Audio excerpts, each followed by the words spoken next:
जय मसीह की। मसीह में मेरे प्यारे भाई और बहनों, मैं आपका भाई सूरज एक बार फिर से आपके समक्ष बाइबल अध्ययन लेके उपस्थित हूँ। और हमारा आज का बाइबल अध्ययन दो विषय में बटा होगा। पहला विषय मसीह के लिए कष्ट को झेलना, यह हमारा आज का पहला विषय रहेगा। और हमारा आज का दूसरा विषय रहेगा भय से मुक्ति। तो कुल मिलाकर हमारा आज का दो विषय रहेगा। और हमारा बाइबल वर्स रहेगा मत्ती रचित सुसमाचार 10 अध्याय 24 से 25 पद। Gospel according to the Matthew chapter 10 verse 24 up to 31।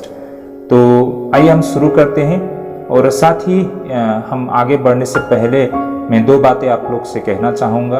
भाई और बहनों, इससे पहले भी हमने कई दफ़े बाइबल अध्ययन की है और बिल्कुल हम निरंतर एवरी वर्स टू वर्स हम कवर कर रहे हैं। तो इससे पहले हमने जितने भी बाइबल अध्ययन किए हैं वो हमारे प्लेलिस्ट में है।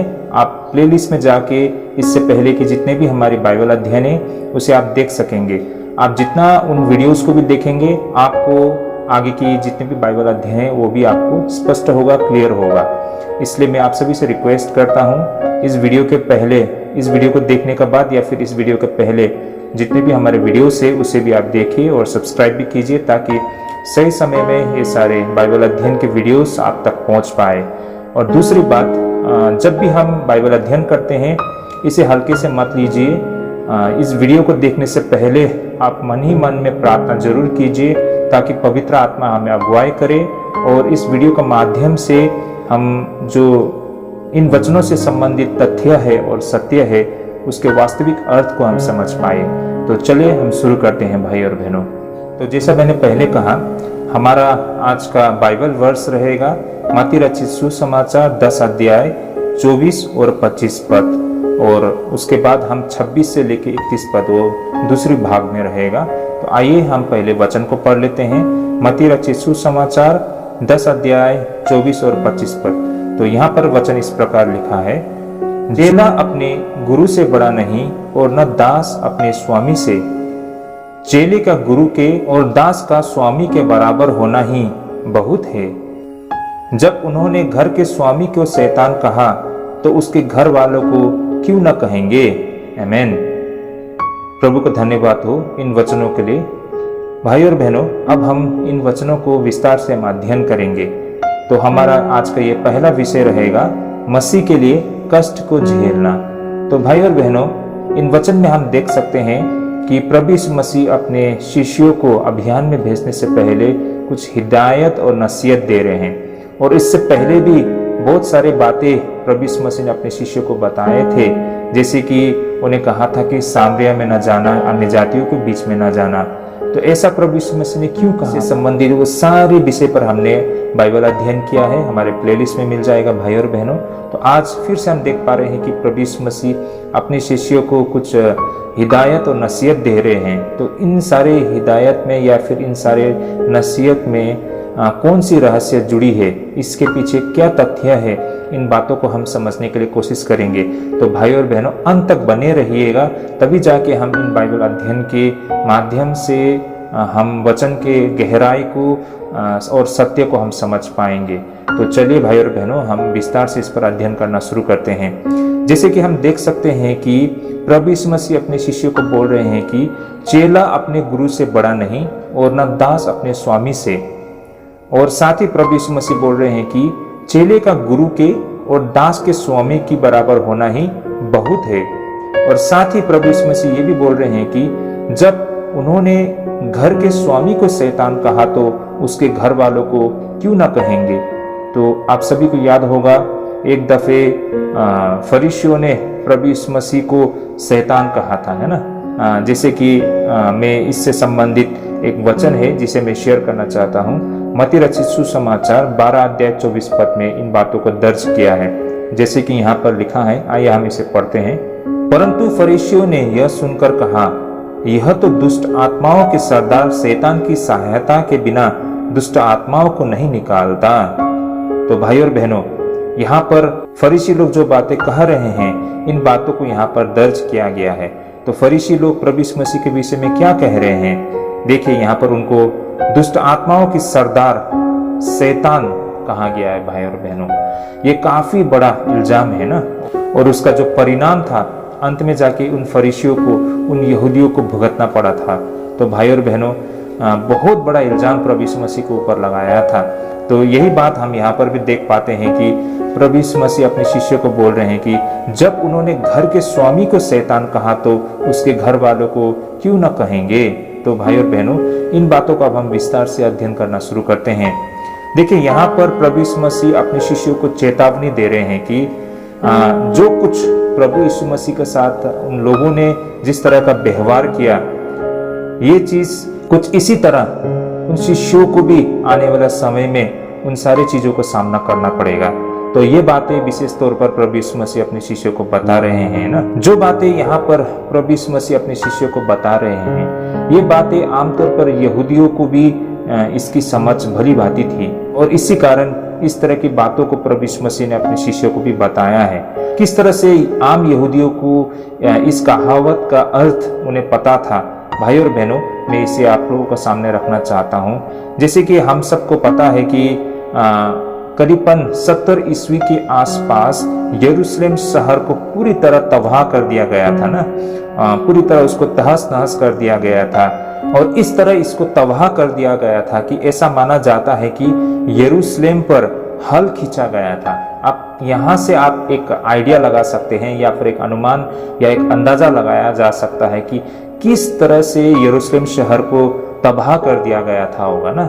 जैसे कि यहाँ पर लोग बताते हैं कि उस समय जब यरूशलेम शहर को तबाह कर दिया गया था तो वहां पर हल खींचा गया था ना। तो मतलब इसका मतलब ये है कि कुछ नहीं बचा था, बिल्कुल नष्ट कर दिया गया था। तो इस तरह से नष्ट कर दिया गया था कि मतलब अब वहां पर करने के लिए कुछ नहीं था, लोग वहां पर हल खींच रहे थे। तो आप यहाँ से इस बात को समझ सकते हैं भाई और बहनों, वो कितना भयानक मंजर था होगा। तो यहाँ पर यही बात को हम समझने के लिए कोशिश करेंगे कि तो यहाँ से हम ये देख सकते हैं कि परमेश्वर का मंदिर और पवित्र नगर वो सारा नष्ट हो गया था। ये करीबन 70 ईस्वी के आसपास ये घटना घटी थी, और इस कारण सारे यहूदी जाति सारे विश्व में वो लोग तितर बितर हो गए थे ना। वो सारे विश्व में वो लोग फैल गए थे। उनको यरूशलेम शहर छोड़ना पड़ा था। उनको यरूशलेम छोड़कर उनको अपनी जान को बचाने के लिए दुनिया के दूसरे शहर में या दूसरे हिस्से में जाना पड़ा था। तो उसी समय से सारे यहूदी सारे विश्व में फैल गए थे। वो सारे लोग तितर बितर हो गए थे। उनके पास अब कुछ नहीं बचा था ना उनका देश, ना उनका समाज, और सबसे बड़ी बात ना तो उनकी मंदिर ना वो परमेश्वर का भवन, वो कुछ नहीं बचा था उनके पास। अब कुछ नहीं थे। वे लोग सारे विश्व में वो लोग फैल गए थे। वो सारे विश्व में तितर बितर हो गए थे। उसी समय से यहूदी जाति का नष्ट होने का प्रक्रिया शुरू हो चुकी थी। और हम देख सकते हैं इतिहास में पिछले 2000 साल में यहूदी जाति ने बहुत इसका कष्ट सहना पड़ा था।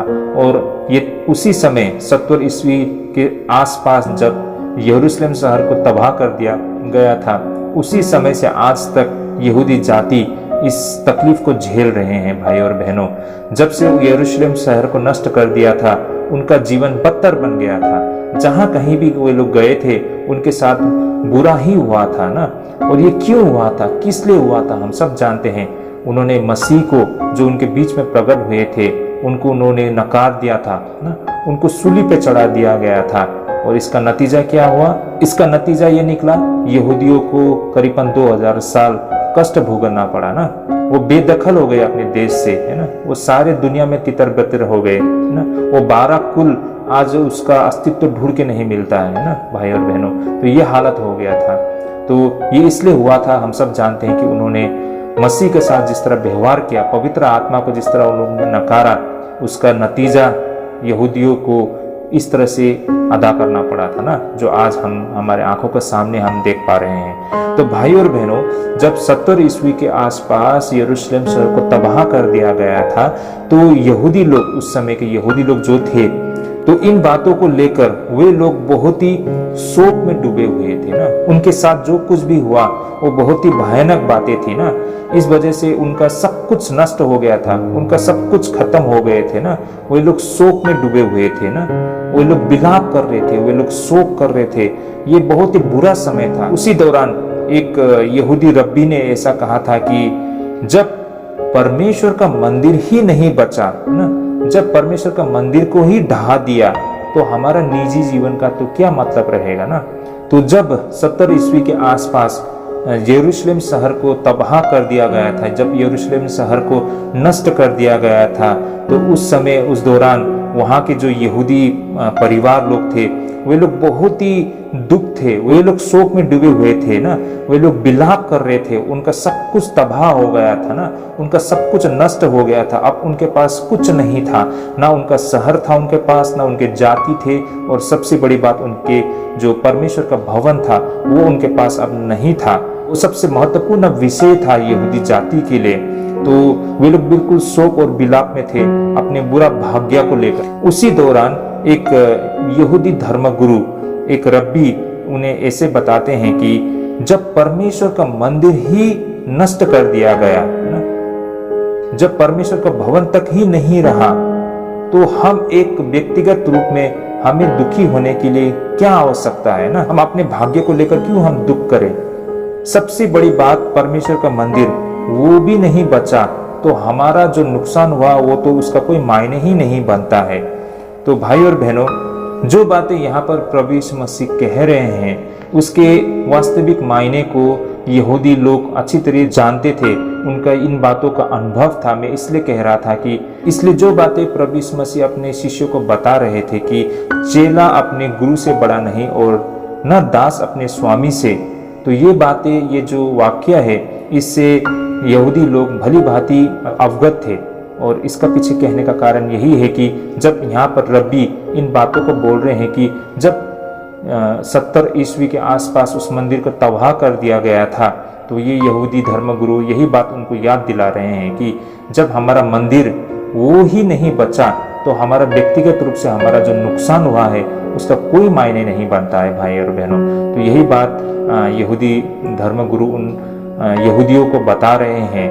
तो जो बातें यहाँ पर प्रभु यीशु मसीह बता रहे हैं, इन वाक्य से यहूदी जाति बहुत अच्छी और भली भांति अवगत थे। तो भाई और बहनों, इन वचन से प्रभु यीशु मसीह अपने शिष्यों को जो बता रहे हैं, इसके पीछे हम दो मायने को हम देख और समझ सकते हैं। पहली बात, यहाँ पर प्रभु यीशु मसीह का एक चेतावनी हमको दिखाई देता है ना। प्रभु यीशु मसीह अपने शिष्यों को आने वाला समय के लिए वो चेतावनी दे रहे हैं ना। जब वो अभियान में जाएंगे तो उनके साथ क्या कुछ हो सकता है, ये बातें प्रभु यीशु मसीह अपने शिष्यों को बता रहे हैं। तो भाई और बहनों, पहली बात यहाँ पर हम ये देख पाते हैं कि प्रभु यीशु मसीह अपने शिष्यों को चेतावनी दे रहे हैं। वो कौन सी चेतावनी है, वो किस तरह का चेतावनी है? आने वाला समय में उनको या उनके साथ जो कुछ भी होगा उन विषय में प्रभु यीशु मसीह उन्हें चेतावनी दे रहे हैं। तो भाई और बहनों, यहाँ पर प्रभु यीशु मसीह ये कहना चाहते हैं कि जिस तरह मसीह ने अपने क्रूस को उठाया है, उसी तरह आप लोगों को भी व्यक्तिगत रूप में अपने क्रूस को उठाना चाहिए। तो यहाँ पर क्रूस को उठाने का मतलब ये नहीं है कि हम एक बड़ा सा लकड़ी का क्रूस बना के हम अपने कंधे में उठा लें या फिर हम अपने गले में क्रूस को लटका दें, ये नहीं है। लेकिन क्रूस का असली मायने को अगर हम समझ पाएंगे तो क्रूस को उठाने का अर्थ को भी हम समझ पाएंगे। भाई और बहनों, मैं ये विश्वास करता हूँ कि आप सब जानते हैं कि क्रूस का मतलब क्या है ना। तो यहाँ पर प्रभु यीशु मसीह अपने शिष्यों को बता रहे हैं कि जिस तरह मसीह ने अपने उस क्रूस को उठाया है, उसी प्रकार हर वो विश्वासियों को जो मसीह के पीछे आना चाहता है उन्हें अपने क्रूस को उठाना होगा। और साथ ही यहाँ पर प्रभु कुछ ऐसा कहना चाहते हैं कि मैं एक सेनाध्यक्ष होते हुए मैं तकलीफ झेलना चाहता हूँ। जैसे कि हम देख पाते हैं कि फौज में सेनाध्यक्ष होते हैं ना, कमांडर्स होते हैं। तो वो कमांडर, जिस तरह एक कमांडर होते हुए वो कष्ट और तकलीफ को सहते हैं ना, वो हर जोखिम को उठाने के लिए तैयार होता है।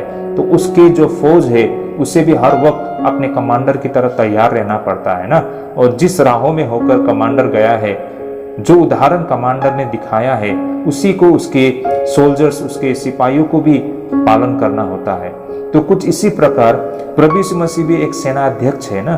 उन्होंने ये कष्ट को सहकर इस मार्ग में चल के उन्होंने दिखाया है, तो उसी प्रकार जो आज उसके हम सदस्य है, उसके अंग है, भाई और बहनों, हम भी इस राह से मतलब अलग होके हम आगे बढ़ नहीं सकते हैं ना, या फिर हम इसे अवॉइड यानी कि हम इनकार कर सकते हैं। तो ना तो हम इसे अवॉइड कर सकते हैं, ना तो हम इससे अलग अपने तरीके से हम कार्य कर सकते हैं, बल्कि जिस मार्ग में प्रभु यीशु मसीह चला है, जो राह प्रभु यीशु मसीह ने दिखाया है, उसी मार्ग और उसी राह से होके हमें भी आगे बढ़ना होता है। तो भाई और बहनों, यहाँ पर प्रभु यीशु मसीह सिर्फ हमें अपनी महिमा को साझा करने के लिए हमें नहीं पुकार रहे हैं, बल्कि अपने दुख और पीड़ा को भी साझा करने के लिए, और वो कोई भी व्यक्ति उस जीत के फल को साझा करने के लिए हकदार नहीं है अगर वह उस संघर्ष को साझा करने से इनकार करता है। भाई और बहनों, मैं यहाँ पर यह कहना चाहता हूँ कि प्रभु यीशु मसीह हम सबको अपने निकट बुला रहे हैं, लेकिन इसका मतलब ये नहीं है कि वो सिर्फ अपनी महिमा को साझा करने के लिए हमें पुकार रहे हैं, बल्कि अपने दुख और पीड़ा को भी साझा करने के लिए हमें पुकार रहे हैं ना। और वो कोई भी व्यक्ति उस जीत के फल को साझा करने के लिए हकदार नहीं है अगर वो उस संघर्ष को साझा करने से इनकार करता है। भाई और बहनों, ऐसे बहुत सारे लोग हैं जो वास्तव में मसीह के पुकार को समझ नहीं पाते हैं ना। उनको लगता है कि मसीह हमें पुकार रहे हैं, हमें बुला रहे हैं सिर्फ उस आनंद को लेने के लिए, जिस तरह मसीह को लोगों के सामने रख रहे हैं ना, और जिस तरह से लोग मसीह को समझ रहे हैं, वो सिर्फ सिक्के के एक पहलू को समझने के जैसा ही होता है। भाई और बहनों, देखिए, आज लोग बड़े बड़े सभा लगाते हैं ना, बड़े बड़े आयोजन किया जाता है, वहां पर जो उपदेशक लोग होते हैं, ज्यादातर लोग इस तरह के उपदेशक होते हैं जो सिर्फ चिन्ह और चमत्कार ना और बस आशीष की ही बातें करते हैं ना। वे लोगों को ये बताते हैं कि मसीह आपके दुख और तकलीफ को दूर कर देंगे ना, आपका जो आर्थिक स्थिति है उसको सुधार लाएंगे, आपके शरीर में जो बीमारियां है उससे आपको छुटकारा दिला देगा, आपके जीवन में जो कुछ भी गलत हो रहा है उसको सही कर देगा। मतलब अच्छी बात है, ये सारे बातें ही प्रभु यीशु मसीह के विषय में लोग बताते हैं। हाँ, ये बात सही भी है, प्रभु यीशु मसीह इन सारी चीजों को कर सकता है, हर वो गिरे हुए लोगों को प्रभु यीशु मसीह उठा सकता है, लेकिन उस प्रक्रिया में हमको कीमत भी अदा करना पड़ता है।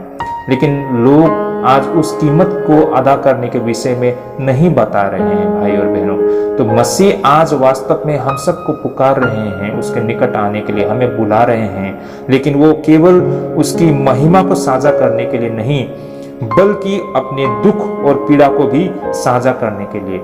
लेकिन अगर उसके उस पीड़ा को, उस कठिनाई को, उस मार्ग में चलने से इनकार करता है, तो वो जीत के फल जो मसीह ने अपने क्रूस के द्वारा प्राप्त की है, उसे हम प्राप्त करने के लिए सही मायने में हकदार नहीं है। भाई और बहनों, देखिए, इसको हम इस तरह समझ सकते हैं कि सिक्का का दो पहलू होता है ना, और अगर सिक्के के एक तरफ उसके साफ साफ उसका जो वैल्यू है वो उसको दिखाई दे रहा है, लेकिन उस सिक्के के दूसरी ओर की जो पहचान है वो मिट गया है, तो क्या वो सिक्का काम आएगा? बिल्कुल काम नहीं आएगा ना। उसी प्रकार है भाई और बहनों हमारा जीवन भी, मसीह में हमारा जीवन भी उसी प्रकार है। मसीह के जो दो पहलू है, उन दोनों पहलू को हमारे जीवन में दिखना चाहिए, है ना। उन दोनों पहलू को हमें समझना चाहिए। मसीह बहुत दयालु है, वो लोगों से बहुत प्रेम करते हैं, और उसके प्रेम किसी भी चीज से बहुत महान और बहुत बड़ा है। लेकिन साथ ही मसीह पवित्र और होली, वो शुद्ध और पवित्र भी है। इस बात को भी हमें कभी नहीं भूलना चाहिए। लोग आज मसीह को सिर्फ मसीह के एक पहलू को ही रखते हैं। मसीह को बिल्कुल प्रेम भाव से लोग मसीह को पेश करते हैं, लेकिन मसीह के पवित्रता को लोग दिखाना नहीं चाहते हैं, और मसीह का पवित्रता में कोई समझौता नहीं है भाई और बहनों, है ना। तो इन बातों को हमें समझना है। तो इसीलिए भाई और बहनों, हम मसीह जीवन में केवल उसके अनुग्रह और दया और आशीष का ही हम आनंद लेना चाहते हैं, लेकिन हम उस क्रूस को उठाना नहीं चाहते हैं जो मसीह हमें से हर एक विश्वासी को चाहते हैं कि उस क्रूस को हम उठाएं। तो भाइयों, बात यही है कि हम उद्धार के लिए उस क्रूस में उठाया गया वो जो महान उद्धार का कार्य, उस उद्धार का बिल्कुल हम हकदार नहीं है भाई और बहनों। प्रभु ने जो मार्ग हमें दिखाया है उसी मार्ग से होकर हमें गुजरना होगा, तभी हम उस उद्धार के मार्ग से होते हुए हम उस क्रूस तक पहुंचेंगे। तो भाई और बहनों, हम सभी को अपना क्रूस उठाना बहुत जरूरी है। ये बातें हम यहाँ से समझ सकते हैं भाई और बहनों। इन बातों को आज हम सभी को अपने जीवन में परखने की आवश्यकता है। हमें अपने आप में झांक के देखना होगा कि आज हम है कहाँ। हमने इतने वर्षों से मसीह में विश्वास किया है ना, हम कलीसिया में जाते हैं, शायद हम उपदेश भी देते हैं, हम दान पुण्य भी करते हैं, हम हर प्रकार के कलीसिया के सेवकाई में हम जुड़ते हैं, हम उपवास बैठते हैं, हम प्रार्थना करते हैं, हम वचन पढ़ते हैं, लेकिन हमें आज इन बातों पर भी हमें गौर करने की आवश्यकता है कि आज तक हमने मसीह के लिए वास्तव में ना बलिदान दिया है ना। क्या आज मैंने अपने क्रूस को उठाया कि नहीं उठाया? क्या मैंने वास्तव में मसीह के लिए बलिदान दिया है कि नहीं दिया है? या फिर हम उसी तरह है जो हम एक बच्चा, वो हमेशा सिर्फ मांगना ही जानता है, हर समय वो मांगते रहता है मसीह के साथ ना कि प्रभु मेरा स्वास्थ्य में ये समस्या है, मेरा आर्थिक समस्या है, मेरा परिवार में समस्या है, हर समय वो अपने लिए मांगते रहता है। वो तो उसी तरह हो गया उन बच्चों की तरह जो हमेशा मांगते रहता है। लेकिन भाई और बहनों, कोई भी बच्चा वो हमेशा बच्चा नहीं बना रहता है ना, एक दिन उसको एक मैच्योर आदमी भी बनना पड़ता है। अब उस समय उसका ये कर्तव्य बनता है कि वो सहयोग करे अपने माता पिता का ना, उसको हाथ बटाए। लेकिन मान लीजिए वो व्यक्ति अब इतना बड़ा होने के बावजूद भी अपने कर्तव्यों को नहीं समझता है, अपनी जिम्मेदारी को नहीं उठाता है, अपने माता पिता को वो सहयोग नहीं करता है, तो वो कैसा व्यक्ति है? ऑफ कोर्स वो व्यक्ति निकम्मा व्यक्ति है। कहीं हमारा आत्मिक जीवन भी कुछ इसी प्रकार तो नहीं है भाई और बहनों। एक समय था जब हमको अनुभव नहीं थी या हमको समझ नहीं था, तो हम मांगते थे और प्रभु हमारी मांगों को हमेशा पूरा करते थे। और ऐसा नहीं कि प्रभु आगे भी हमारी मांगों को पूरा नहीं करेंगे। अगर वो सत्य है, वो सच्चा है, हमारी जरूरत है, तो प्रभु हमारी जरूरत को पूरा करता है, हमारी मांगों को सुनते हैं ना, हमारी मिन्नतों को सुनते हैं। लेकिन साथ ही साथ जैसे जैसे समय बढ़ते जाता है, हमें मैच्योर भी होना पड़ता है ना, और हमें समय के साथ अपना कर्तव्य को भी हमें निभाना होता है। हम हमेशा बच्चों की तरह नहीं रह सकते हैं या फिर बचकाना हरकत नहीं कर सकते हैं, है ना। तो हमें एक मैच्योर इंसान की तरह भी, आत्मिक जीवन में भी हमें एक मैच्योर इंसान की तरह व्यवहार करने की हमें आवश्यकता है भाई और बहनों। तो आज हमें अपने आप को परखने की आवश्यकता है कि वास्तव में मैंने इतने दिनों तक सिर्फ प्रभु से मांगा ही है सिर्फ, या फिर सचमुच में मैंने मसीह के लिए अपने आप को बलिदान भी किया है कि नहीं किया है ना। क्या वास्तव में मैंने क्रूस को उठाया कि नहीं उठाया है? इन बातों को भी हमें अपने आप को परखने की आवश्यकता है भाई और बहनों। अब हम आगे बढ़ते हैं। जैसे कि यहाँ पर हम देख सकते हैं कि प्रभु यीशु मसीह अपने शिष्यों को बता रहे हैं जिस प्रकार ना, चेला अपने गुरु से बड़ा नहीं और न दास अपने स्वामी से। चेले के गुरु के और दास का स्वामी के बराबर होना ही बहुत है। तो किसी भी व्यक्ति को अपने गुरु से ज्यादा आगे बढ़ने की भी आवश्यकता नहीं है ना, या फिर अपने स्वामी से भी ऊंचा होने की आवश्यकता नहीं है। अगर कोई भी चेला अपने गुरु के बराबर भी हो जाता है तो हम मान सकते हैं कि उसने जीवन में बहुत कुछ प्राप्त कर लिया है ना। अगर कोई दास अपने स्वामी के बराबर भी होता है तो हम समझ सकते हैं कि उसने जीवन में बहुत कुछ प्राप्त कर लिया है।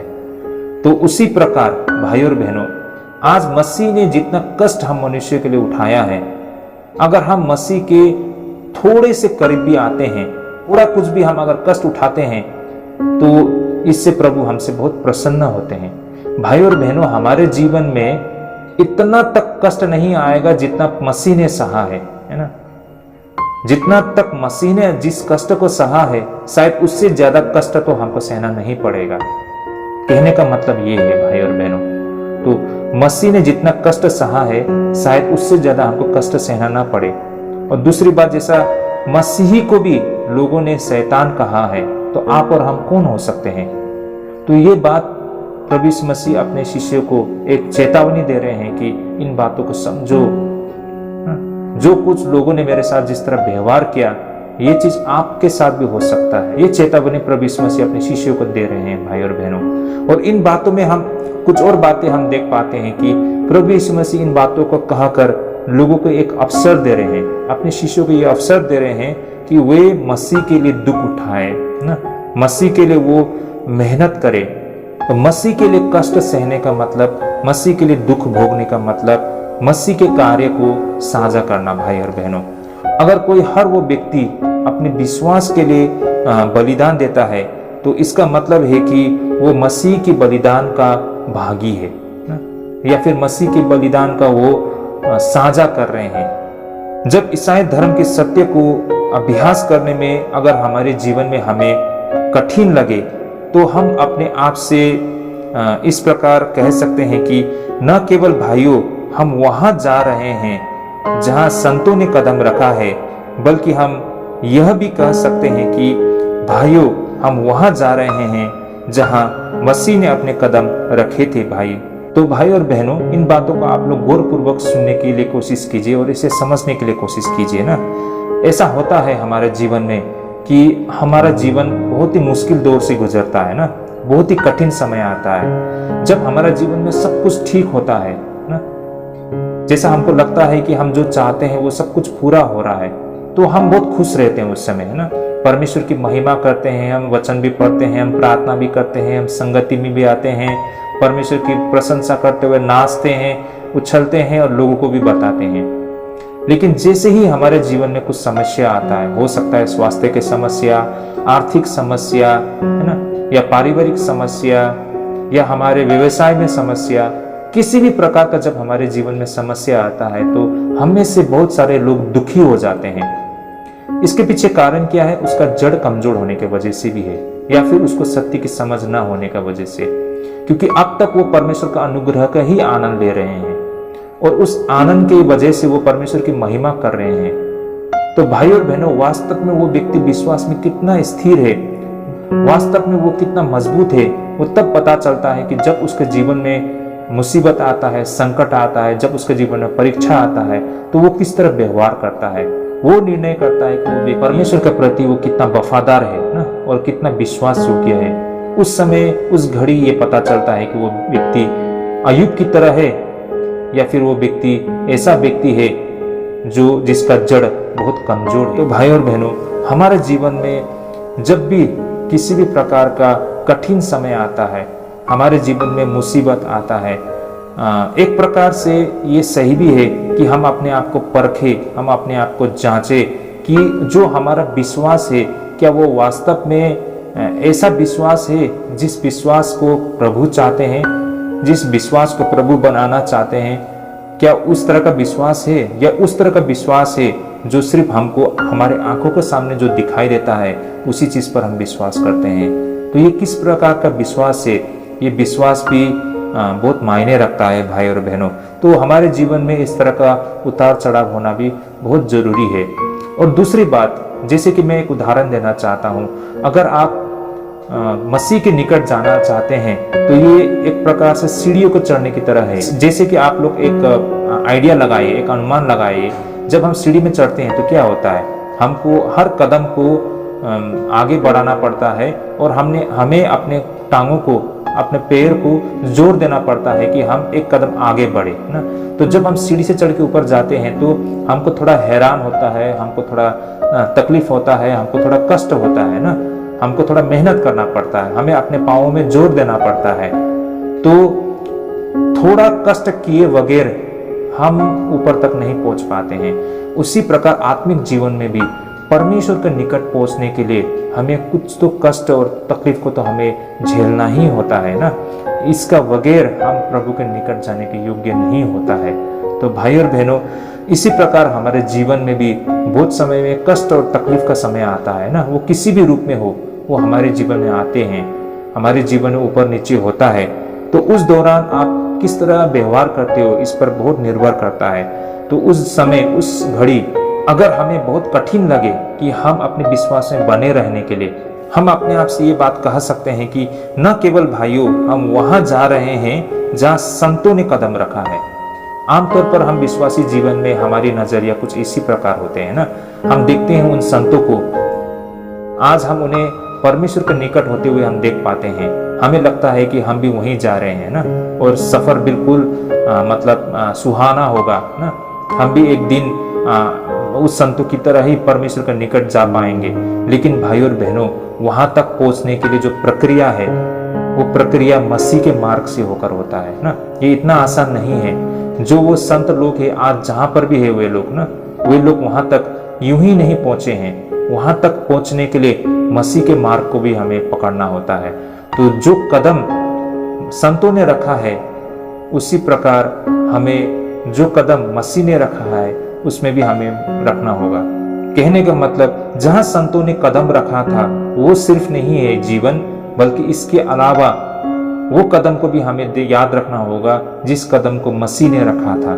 तो आज हमें मसीह जीवन में सिर्फ वो संत लोग आज जहां है उसे ही सिर्फ हमें लक्ष्य नहीं बनाना है, बल्कि हमें मसीह का जो क्रूस है उसको भी हमें लक्ष्य बनाना है। भाई और बहनों, मसीह जीवन के सिर्फ एक पहलू को हमें नहीं समझना है। भाई और बहनों, मसीह जीवन के दूसरे पहलू को भी हमें समझने की आवश्यकता है। जो संत लोग आज जहां पर है वहां तक पहुंचने के लिए वे लोग उस राह से होके गुजरा है जिस राह से मसीह होके गुजरा है। भाई और बहनों, हम एक ही पहलू को समझना चाहते हैं, एक ही पहलू को देखना चाहते हैं, लेकिन वास्तव में सत्य ये है कि आज जहां वे संत लोग हैं वहां तक पहुंचने के लिए उन्होंने बहुत बड़ी बलिदान दी है ना, अपने क्रूस को उठाया है।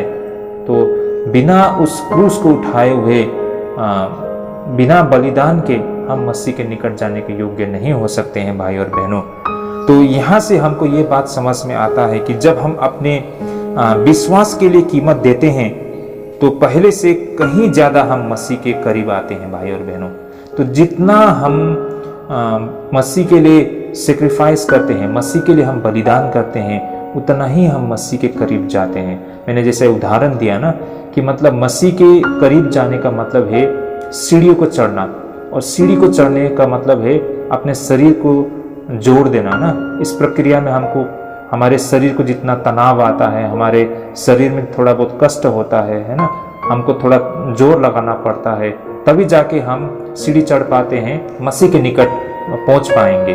तो भाई और बहनों, ये उसी प्रकार है, इसीलिए हमें कीमत अदा करना पड़ता है ना। हम बिना कीमत अदा किए इस जीवन में हम बस सब कुछ ठीक हो ना, हमारे स्वास्थ्य भी ठीक हो, हमारे आर्थिक स्थिति भी ठीक हो, हमारे परिवार में खुशहाली आनंद सब कुछ ठीक हो, हमारे जीवन में सफलता हो, हमारे आसपास के जो जितना भी हमारा एनवायरनमेंट है वो सब कुछ ठीक हो, इसका मतलब ये नहीं कि हमने पूर्ण रूप से उद्धार पा लिया है।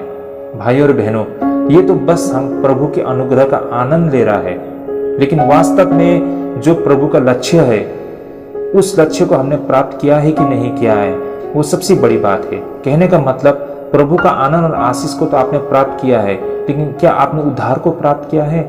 क्या आपने पूर्ण रूप से उस दुष्टता और शैतानी स्वभाव से आपने छुटकारा पाया है? अगर आपने उससे छुटकारा नहीं पाए हैं तो वास्तव में आपने अभी तक उद्धार को नहीं पाया है। अब तक आपने प्रभु के अनुग्रह और प्रभु के आशीष का ही आनंद लिया है। भाई और बहनों, तो ये बहुत ही महत्वपूर्ण बन जाता है कि हमें वास्तव में पूर्ण रूप से उद्धार पाने को ना, तभी जाके हम मसीह के निकट पहुंच पाएंगे। उसके लिए हमें कीमत अदा करना पड़ता है। भाई और बहनों, तो मसीह जीवन सिर्फ आशीष अनुग्रह नहीं है भाई और बहनों, लेकिन क्रूस भी है जिसको हमें उठाना पड़ता है। तो यही बात यहाँ पर प्रभु यीशु अपने शिष्यों को बता रहे हैं कि चेला अपने गुरु से बड़ा नहीं और दास अपने स्वामी से। कहने का मतलब, हमें हमारे जीवन में, मसीह जीवन में हमें कीमत अदा करना पड़ेगा, हमें बलिदान देना पड़ेगा, हमें क्रूस उठाना पड़ेगा। मसीह ने इतना कुछ किया है मानव जाति को उद्धार दिलाने में, तो हमने इसके बदले में कितना किया है ना, क्या कुछ किया है, कहाँ तक कर पाए हैं, यह आज हमें अपने आप को समझने के लिए परखने की आवश्यकता है। तो यहाँ पर जो मत्ती रचित सुसमाचार 10 अध्याय 24 और 25 पद में कहने का अर्थ यही है कि मसीह ने जो कुछ भी किया है, जितना कुछ भी किया है, शायद उससे ज्यादा हमें करने की आवश्यकता नहीं है। जितना मसीह ने किया है उतना तक भी अगर हम कर पाते हैं ना, तो बहुत कुछ है। तो मसीह ने बहुत कष्ट उठाया है ना, मसीह ने बहुत लोगों का भला और बुरा सुना है ना, मसीह को इतना तक कि मतलब उसको दुष्ट शैतान तक लोगों ने कह दिया है। तो आप और हम तो क्या है? तो इन सारे तकलीफ को, इन सारे समस्या को आप फेस करने के लिए आप तैयार है कि नहीं है? तो भाई और बहनों, ये मसीह का हम सब के लिए एक चेतावनी भी है और ये हम सब के लिए अवसर भी है कि मसीह के दुख को हम साझा करें, है ना, मसीह के कार्य को हम साझा करें। तो ये हमारे लिए एक अपॉर्चुनिटी भी है। तो इन वचन से हम इन बातों को समझ पाते हैं भाई और बहनों। अब हम आगे बढ़ते हैं। तो भाई और बहनों, हमारा आज का दूसरा विषय भय से मुक्ति, ये हमारा आज का दूसरा विषय होगा और हम आगे कंटिन्यू करेंगे मत्ती रचित सुसमाचार 10 अध्याय 26 से लेके 31 पद तक में। आइए सबसे पहले हम वचन को पढ़ लेते हैं। तो यहाँ पर वचन इस प्रकार लिखा है, सो उनसे मत डरना, क्योंकि कुछ ढपा नहीं जो खोला न जाएगा, और न कुछ छिपा है जो जाना न जाएगा। जो मैं तुमसे अंधियारे में कहता हूँ उसे उजियाले में कहो, और जो कानों कान सुनते हो उसे कोठों पर से प्रचार करो। जो शरीर को घात करते हैं पर आत्मा को घात नहीं कर सकते हैं, उससे मत डरना, पर उसी से डरो जो आत्मा और शरीर दोनों को नरक में नाश कर सकता है। क्या पैसों में 2 गौरियां नहीं बिकती, तो भी तुम्हारे पिता की इच्छा के बिना उनमें से एक भी ही भूमि पर नहीं गिर सकती। तुम्हारे सिर के बाल भी सब गिने हुए हैं, इसलिए डरो नहीं, तुम बहुत गौरियों से बढ़कर हो। मत्ती 10 अध्याय 26 से 31 पद। आमेन। प्रभु को धन्यवाद हो इन वचनों के लिए। तो भाई और बहनों, जब इस पैसेज को, इस पंक्ति को हम पढ़ते हैं तो हमको यहाँ पर करीबन 3 बार यानी कि डरने को नहीं, ये बातें कहते हुए हमको दिखाई देता है ना। तो भाई और बहनों, जब हम इस पैसेज को पढ़ते हैं या फिर इस पंक्ति को हम पढ़ते हैं तो यहाँ पर एक बात जिसको हम 3 बार प्रभु यीशु मसीह कहते हुए हमको दिखाई देता है, वो ये है कि डरने को नहीं, यानी कि मत डर, डरो मत, या फिर डरने को नहीं, है ना। तो प्रभु यीशु मसीह अपने शिष्यों को डरने को नहीं, डरना नहीं, इन बातों को कहते हुए हमको दिखाई देता है और वो 3 बार प्रभु यीशु मसीह ने यहाँ पर कहा है। तो इन बातों को हम अब समझने की आवश्यकता है। तो आज का हमारा दूसरा विषय भय से मुक्ति, ये हमारा आज का दूसरा विषय रहेगा भाई और बहनों। सबसे पहले हम इन बातों को हम समझेंगे कि वास्तव में यीशु के चेले में कुछ एक निश्चित साहस और निडर भाव होना अन्य लोगों से अलग करती है। ये बातों को हमें यहाँ पर समझने की आवश्यकता है भाई और बहनों। देखिए, प्रभु यीशु मसीह के चेले जो आज मसीह में विश्वास करते हैं, उस समय से लेकर आज के समय तक आप और हम, हर कोई जो मसीह में विश्वास करते हैं, जिसे आज हम विश्वासी कहते हैं या मसीह कहते हैं या ईसाई कहते हैं या फिर क्रिश्चियन कहते हैं ना, हम में से वो हर कोई जो मसीह में विश्वास करते हैं, हम मसीह के चेले, उनके कुछ ऐसे साहसनीय कदम के वजह से या फिर उनमें जो साहस होते हैं, जो निडर भाव होते हैं, उस कारण उन्हें अन्य लोगों से बिल्कुल भिन्न बनाता है ना।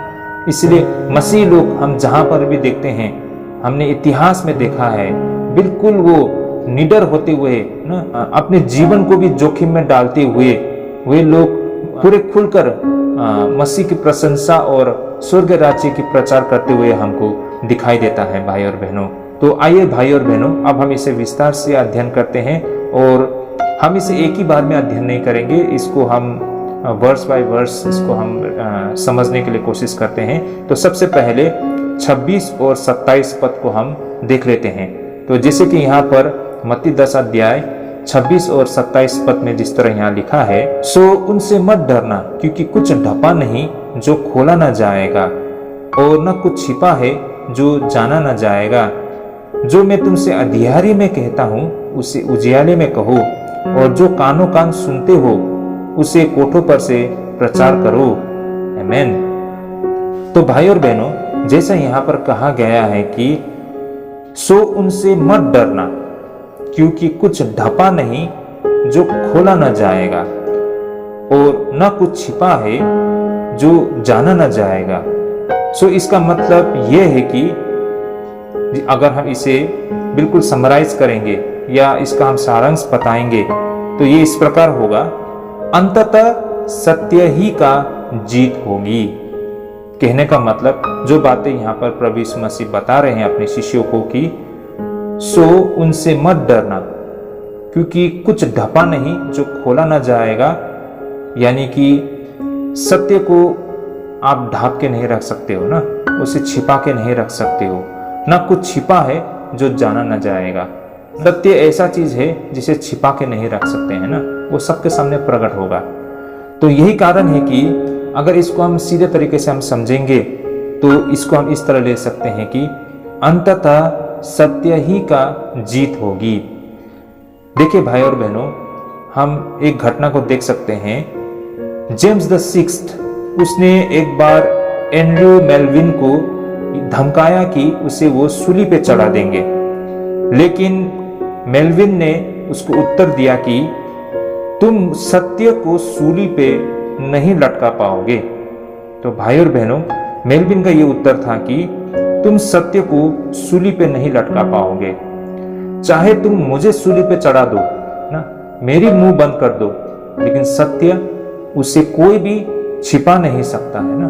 सत्य को कोई चुप नहीं कर सकता है। तो भाई और बहनों, जब ईसाई अपने विश्वास के लिए पीड़ा और बलिदान और यहां तक कि शहादत होती है, हमें ये याद रखना चाहिए कि वह दिन आएगा जब चीजें वैसी ही लगेगी जैसा वे वास्तव में है, और बुरे लोगों की शक्ति और ईसाई गवाह की वीरता को उनके वास्तविक मूल्य पर देखा जाएगा और प्रत्येक को इसका इनाम मिलेगी।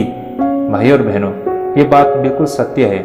हो सकता है आज उस व्यक्ति को शहादत हो जाए ना, और जिस चीज के लिए उसने शहादत दी है वो एक दिन जरूर पूरा होगा। जो बात आपने कही है, जो बातें आपने देखा, जो समझा, जिसकी गवाही आपने दी है, शायद उसके लिए आपको अपने प्राण भी देना पड़े, लेकिन वो चीज एक दिन पूरा होके ही रहेगा और उसका इनाम आपको जरूर मिलेगा। लेकिन जो लोग ने आज सत्य को दबाने में जितना बुरा कार्य किया है, उसको फल भी उसे मिलेगा। तो कहने का मतलब, सत्य एक दिन पूरा होके ही रहेगा, सत्य का ही जीत होगा अंततः। तो ये बातें इन वचनों से हम देख पाते हैं।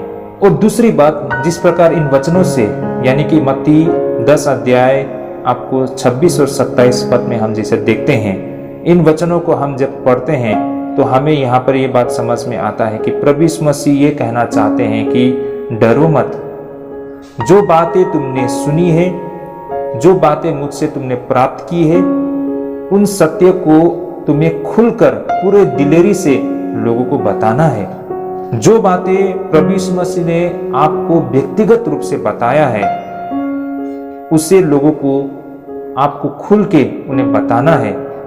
जैसे कि 10 अध्याय का 27 पद में जो बातें कहा गया है यहाँ पर, जैसे कि मैं पढ़ लेता हूं। जो मैं तुमसे अंधियारे में कहता हूं उसे उजियाले में कहो, और जो कानों कान सुनते हो उसको कोठों पर से प्रचार करो।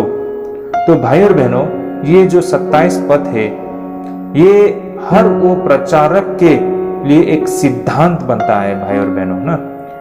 सबसे पहली बात तो उन हर एक प्रचारक को सबसे पहले उसे ध्यानपूर्वक सुनना होता है। यहां पर जो बताया गया है कि जो तुमसे अंधियारे में कहता हूं उसे उजियाले में कहो। जो बातें यहाँ पर प्रभु यीशु मसीह बोल रहे हैं कि अंधियारे में कहता हूं, अंधियारे में कहने का मतलब क्या है?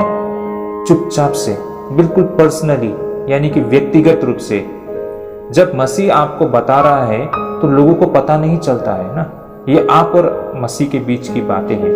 तो आपको जो बातें मसीह ने व्यक्तिगत रूप से बताया है, उन बातों को उजियाले में कहो बोला ना, यानी कि उसको सबके सामने कहो, सबको कहो, खुल कर कहो, पूरे दिलेरी से कहो, पूरे आवाज उठा के कहो ना।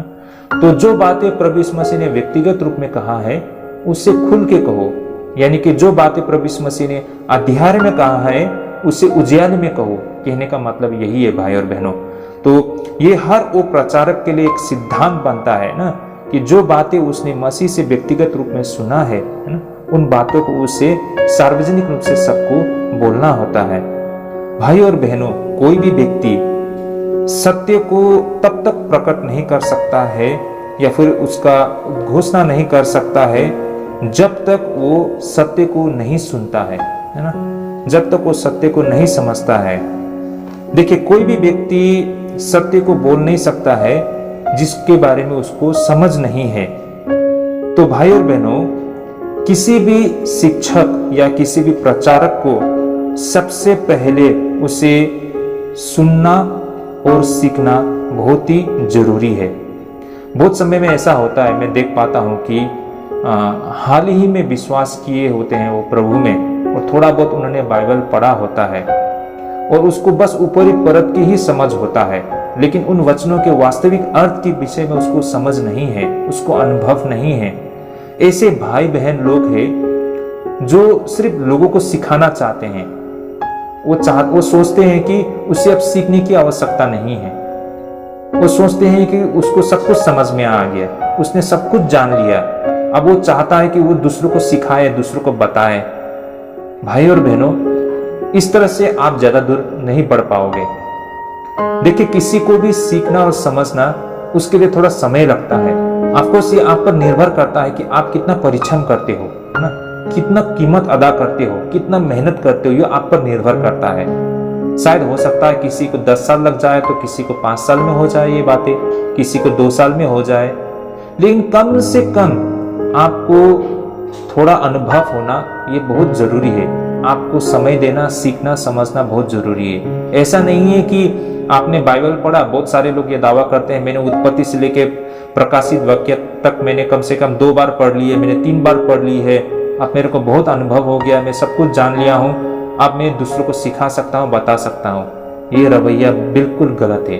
वास्तव में आपने सत्य को अनुभव किया है कि नहीं किया है, उन वचनों के वास्तविक अर्थ को समझा है कि नहीं समझा है, इससे मायने रखता है। इससे मायने नहीं रखता है कि आपने उत्पत्ति से लेकर प्रकाशित वाक्य तक कितने बार पढ़े हैं, इससे मायने नहीं रखता है। मायने इससे रखता है कि आपका क्या अनुभव है, क्या एक्सपीरियंस है, किस तरह से आपने सत्य को अनुभव किया है, इसको अभ्यास में लाया है, इन वचनों के वास्तविक अर्थ को किस तरह अनुभव किया है, इससे मायने रखता है भाई और बहनों। तब जाके आप वचन को लोगों तक पहुंचाने के लिए योग्य हो या नहीं हो, तब जाके पता चलता है। इसलिए हमें हल्के से नहीं लेना चाहिए भाई और बहन। लोग लिटरली इन वचनों के शब्द को समझते हैं और उसे लगता है कि उसने वचन के सारे बातों को, गहराई को समझ गया है। लेकिन ऐसे ही व्यक्ति लोग होते हैं जब उनके जीवन में थोड़ा सा समस्या आता है, छोटा सा जब परीक्षा आता है, तो वो स्थिर खड़े नहीं रह पाते हैं। तो भाई और बहनों, हमें दूसरों को बताने से पहले हमें खुद को सुनना और समझना और सीखना बहुत जरूरी है। यही बातें यहाँ पर हम प्रभु यीशु मसीह के इन वचनों से भी हम देख पाते हैं कि जो मैं तुमसे अंधियारे में कहता हूँ उसे उजियाले में कहो। यानी कि प्रभु यीशु मसीह ने जो अंधियारे में यानी कि व्यक्तिगत रूप से आपको जो बताया है, उसे सुनिए, उसे समझिए, उसे सीखिए, तभी जाके आप बाहर जाके ज्योति में बताने के लिए योग्य हो पाओगे। दूसरी बात, हर प्रचारक को वही बात उन्हें बताना चाहिए जो बात उसने मसीह से सुना है, जो बातें उसने अनुभव किया है, जो बातें उसने देखी है, उन्हीं चीजों को लोगों तक पहुंचाना है, उन्हीं बातों को लोगों को बताना है। हमें ये बात नहीं भूलना है कि हम मसीह के दूत हैं और दूत का काम होता है कि उसने जो कुछ सुना है वही बात लोगों को बताए, ना कि वो अपने तरीके से बताए, ना अपने ही तरीके से सुसमाचार को उसको ट्विस्ट करे, ना उसको मोड़ दे, ऐसा नहीं है। लेकिन एक दूत का काम होता है उसने जो कुछ सुना है वही बात सीधे जाके लोगों को बताए। तो भाई और बहनों, आप और हम जो मसीह के चेले हैं, हम मसीह के दूत भी है। तो दूत का काम होता है उसने जो कुछ सुना है वही बात जाके लोगों को बताए। तो भाई और बहनों, जब हम सत्य को रखते हैं लोगों के सामने में, तो अवश्य ही इसके लिए लोग हमसे बुरा व्यवहार करें ना, लोग इसका विरोध करें। तो चाहे लोग हमसे जिस तरह भी व्यवहार करें, चाहे लोग जितना भी हमसे दुर्व्यवहार करें ना, हमारा विरोध करें, हमें कंफर्माइज नहीं करना है, हमें समझौता नहीं करना है सत्य के साथ। हमने जो सुना है उन्हीं बातों को लोगों के साथ रखना है, चाहे इसके लिए हमें कोई भी कीमत अदा करना क्यों ना पड़े, चाहे इसके लिए हमें अपने जीवन को खतरे में भी क्यों ना डालना पड़े, लेकिन हमें पीछे नहीं हटना है। जो सुना है, जो सत्य है, उसी को हमें लोगों के सामने रखना है। ऐसा नहीं खतरे को देखते हुए हम मसीह की बातों को तोड़ मरोड़ दें ना, और उनको जो अच्छा लगे वही बात हमको उनको सुनाएं, वही बातें बताएं, तो ये तो गलत होगा ना। चाहे उनको अच्छा लगे या ना लगे, लेकिन जो सत्य है उसी को हमें रखना है भाई और बहनों। तो मैं तुमसे अंधियारे में कहता हूँ उसे उजियाले में कहो, और जो कानों कान सुनते हो उससे कोठों पर से प्रचार करो। तो कानों कान जो सुनती हो, हमने जो सुना है उसी को बोलना है। ये वचन बहुत स्पष्ट करता है भाई और बहनों। तो हमें ऐसा नहीं होना चाहिए कि हम अपने तरीके से वचन के साथ समझौता करें और अपने ही तरीके से सुसमाचार को लोगों को सामने रखें। तो ऐसा नहीं होना चाहिए कि लोगों को खुश करने के लिए। हमें तो मसीह को खुश करना है, लोगों को नहीं है भाई और बहनों। और सबसे बड़ी बात, आज मैं यहाँ पर एक बात कहना चाहता हूँ ना, वास्तव में जो कोई परमेश्वर का भय मानता है ना, वो किसी भी इंसान का भय नहीं मानता है। मेरी बातों को गौरपूर्वक इसको समझने के लिए और सुनने के लिए कोशिश कीजिए भाई और बहनों। जो परमेश्वर का भय मानता है ना, वो किसी भी इंसान का भय नहीं मानता है। लेकिन वास्तव में जो परमेश्वर का भय नहीं मानता है, जिसको परमेश्वर के विषय में कुछ समझ नहीं है, वैसे लोग लोगों से डरते हैं। लेकिन जिसको परमेश्वर की समझ है, जो वास्तव में परमेश्वर का भय मानता है ना, वो किसी भी इंसान का भय नहीं मानता है। तो अगर कोई व्यक्ति बिल्कुल दिलेरी से खुलकर मसीह की गवाही देते हैं ना, वो ऐसे व्यक्ति है जो मसीह का, जो परमेश्वर का भय मानता है। इसलिए वो यहाँ पर दिलेरी के साथ खुलकर ये गवाही दे रहा है। लेकिन जो लोग लोगों को देखकर डरते हैं ना, वास्तव में वो ऐसे लोग हैं जो परमेश्वर का भय नहीं मानते हैं। वास्तव में वो परमेश्वर को इतना श्रद्धा नहीं देते हैं, वास्तव में परमेश्वर की आज्ञा को तवज्जो नहीं देते हैं। वो लोगों को खुश करने के लिए कोशिश करते हैं, इसलिए वो लोगों से डरते हैं। लेकिन जो परमेश्वर से भय मानते हैं ना, वो लोगों को नहीं देखते कि लोग क्या बोलेंगे, लेकिन उसको जो करना है, जो उसे आज्ञा मिली है, उसको वो पूरा करता है। तो यही मैं कहना चाहता हूँ, जो वास्तव में परमेश्वर का भय मानता है ना, वो किसी इंसान से भय नहीं खाता है। और इसके अलावा हर कोई वो मसीह गवाह, वो ऐसा व्यक्ति है जिनको सही मायने में भय क्या है उसको पता नहीं होता है।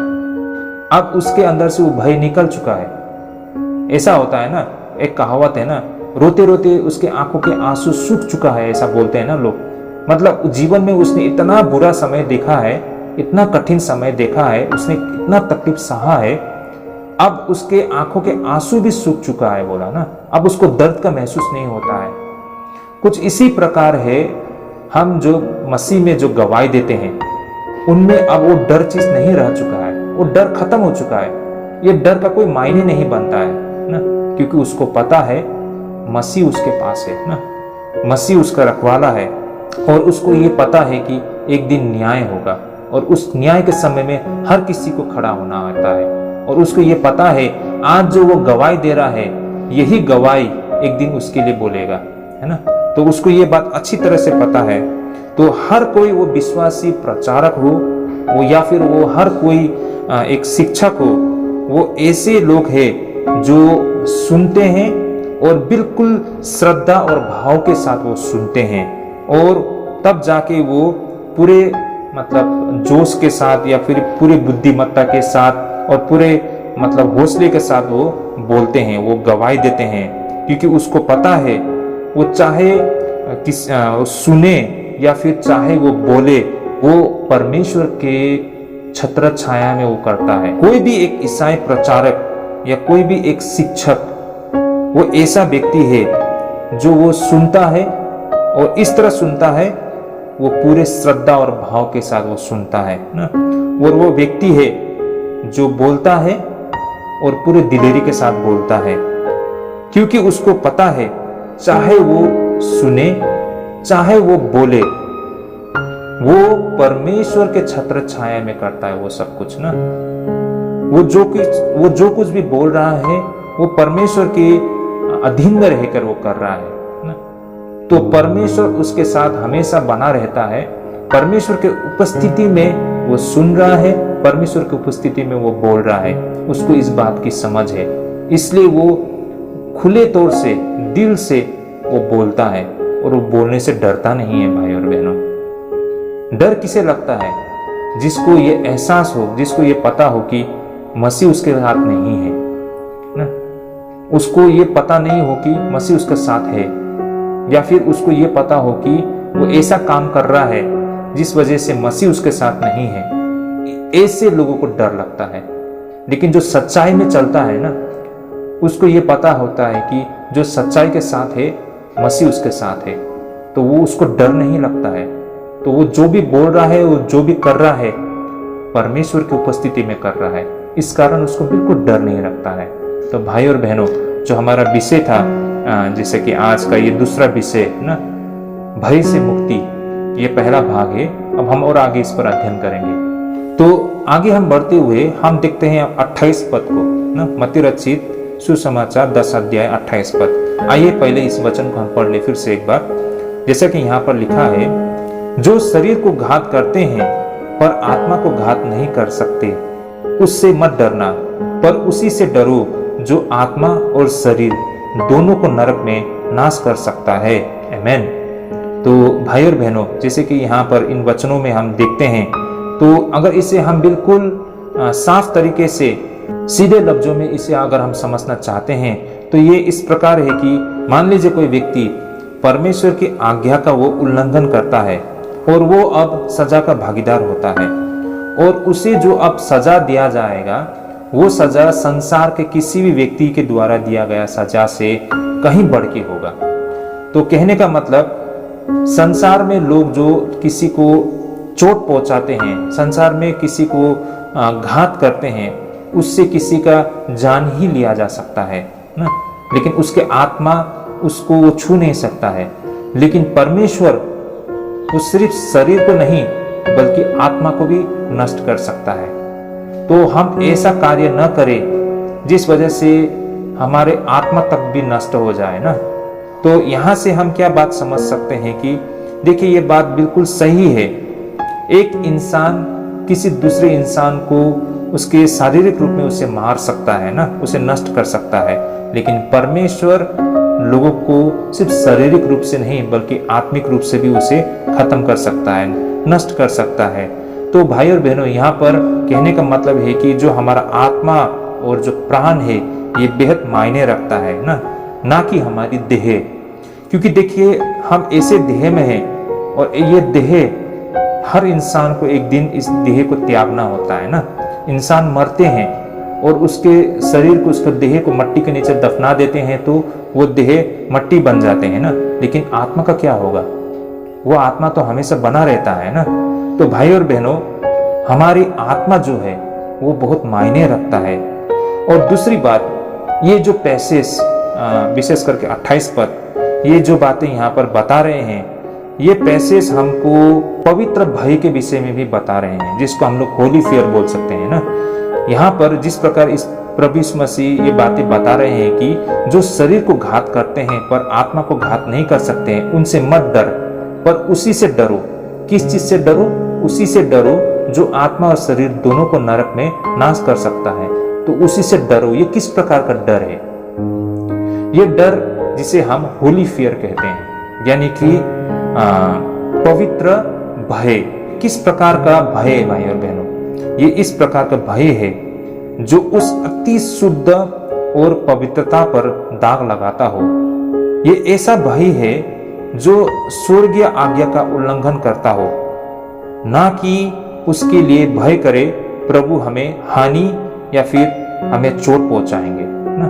बहुत समय में लोग परमेश्वर से इसलिए भय करते हैं, परमेश्वर का इसलिए डर करते हैं, कहीं मेरे साथ कहीं बुरा कुछ ना हो जाए ना, मेरा कुछ नुकसान ना हो जाए, मेरा कुछ हानि ना हो जाए, मेरे आर्थिक जीवन में कुछ समस्या ना आ जाए ना, मेरे स्वास्थ्य में कुछ हानि ना पहुंचे। इसलिए परमेश्वर से वो डर मानते हैं, इसलिए परमेश्वर का भय मानते हैं, इसलिए वो इस बातों को ध्यान रखते हुए वो परमेश्वर की आराधना करते हैं ना, वो दान देते हैं, वो प्रार्थना करते हैं, वो वचन पढ़ते हैं। क्या ये सही है? इसलिए आप परमेश्वर से भय करते हो, इसलिए परमेश्वर का डर मान के आप ये सब करते हो। बहुत सारे लोग हैं ये डर करते हैं कि कहीं उसको नरक में जाना पड़े ना। भाई और बहनों, वास्तव में चाहे हम नरक में जाए चाहे हम स्वर्ग में जाए, ये परमेश्वर की इच्छा है। ये बात को हमें समझने की आवश्यकता है ना। हमको तो हमारा जो दायित्व है, जो हमारा जिम्मेदारी है, उसको हम निभाना है। बाकी परमेश्वर की इच्छा है, परमेश्वर जो चाहे वही होगा ना। ये इसमें हमारी इच्छा, हमारा मर्जी से कुछ नहीं होगा। हम ये नहीं बोल सकते हैं कि प्रभु मैंने आपके लिए बहुत मेहनत किया है, मुझे तो स्वर्ग में स्थान मिलना ही चाहिए। ये हम बोल नहीं सकते हैं। हमारा मर्जी से कुछ नहीं होगा भाई और बहनों। तो इस डर से हम अगर प्रभु की आराधना करते हैं कि कहीं मुझे नरक में भेज दिया जाए ना, तो वास्तव में आप इसलिए परमेश्वर की सेवा नहीं करते हो कि आप परमेश्वर से प्रेम करते हो। अगर वास्तव में आप परमेश्वर से प्रेम करते ना, तो आप इस भय से आप परमेश्वर की सेवा नहीं करते कि मुझे नरक में भेज देंगे, मेरा साथ कुछ बुरा होगा ना।